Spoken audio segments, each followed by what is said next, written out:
Hello everyone. In this video, we will discuss the term touchstone. Touchstone in literary criticism, an evaluation method. The concept of touchstone in literary criticism was introduced by Matthew Arnold in his essay, The Study of Poetry in 1880. In this essay, Arnold proposes a method of evaluating poetry by using short but distinctive passages selected from the works of great poets as benchmarks to determine the excellence of other poems. The term touchstone originates from a hard stone used to test the purity of gold by examining the streak left when it is rubbed against the stone. Similarly, Arnold suggests using these selected passages as a measure of poetic quality, aiming to avoid fallacious evaluations based on historical importance or personal preferences. Arnold's argument.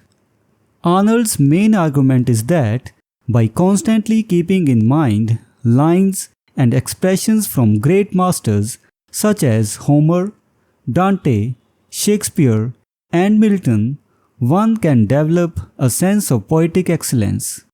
These touchstones serve as a standard to judge other poetry, helping the critic discern the presence or absence of high poetic quality and the degree of this quality in the works being compared.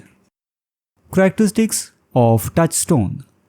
The touchstones proposed by Arnold are typically short, ranging from 1 to 4 lines, and are chosen for their significant poetic merit. For instance, one of the shortest and most renowned touchstones is Dante's line "In la sua volontade e nostra pace," means "In his will is our peace," Paradiso, Book 3, verse 85, which captures the essence of spiritual tranquility. Another notable touchstone is the concluding lines of Milton's description in Paradise Lost, Book 4, lines 271-72, which caused Ceres all that pain to seek her through the world, poignantly depicting the sorrow of Ceres in her quest for her daughter Proserpine. Applying touchstones. By applying these touchstones to other poetry, Arnold believed that critics would develop a discerning eye for poetic excellence and recognize the degree of craftsmanship present in different works. Instead of focusing solely on the historical significance or personal taste, this method encourages a more objective and universal approach to evaluating poetry. Critical perspectives. However, it is essential to recognize that the concept of touchstones has received both praise and criticism over the years. While some scholars find the use of touchstones to be a valuable tool for assessing poetic merit, others argue that it might lead to a rigid and limited understanding of poetry, neglecting the diversity and innovation that exist in literary works. Conclusion.